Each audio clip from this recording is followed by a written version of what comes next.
আসসালামু আলাইকুম। কালকে তো বাংলাদেশ ইউএসের সাথে কি খেলছে সবাই দেখছে। তো আমার একটা আবদার, বাংলাদেশে যারা ব্যবসায়ীরা আছে, বিশেষ করে এই শপিং মল বা আপনার কাপড়ের দোকানগুলোর কাছে আমার একটা আবদার আছে। আবার যদি সবাই পুনরায় লিটন দাসের রানের উপরে ডিসকাউন্ট দিত, তাহলে আমি কিছু আমার প্রয়োজনীয় কিছু শপিং ছিল করতাম আর কি। আমার প্যান্ট শার্ট জুতা টি শার্ট সবই আসলে কেনার দরকার ছিল।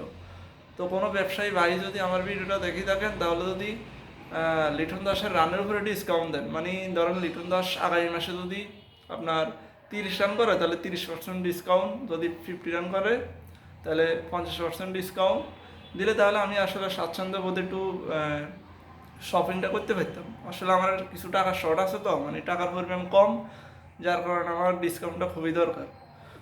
তো আমি চাই যে পূর্বের ন্যায়, আর বাকিদের কথা কি বলবো ভাই, শান্ত অযোগ্য ব্যক্তি যখন ক্যাপ্টেন হইব তখন আসলে অযোগ্যদেরকে ছাড়াই করে, এটা আপনার সব জায়গায়। ঠিক আছে, তো আমি তাদেরকে নিয়ে আমার বলার দরকার নাই। আমার ফোকাস পয়েন্ট হলো লিটন দাস।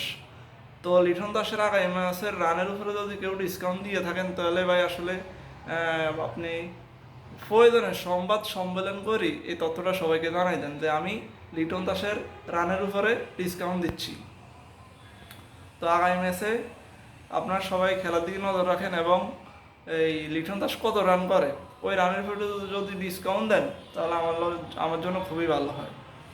ধন্যবাদ সবাইকে।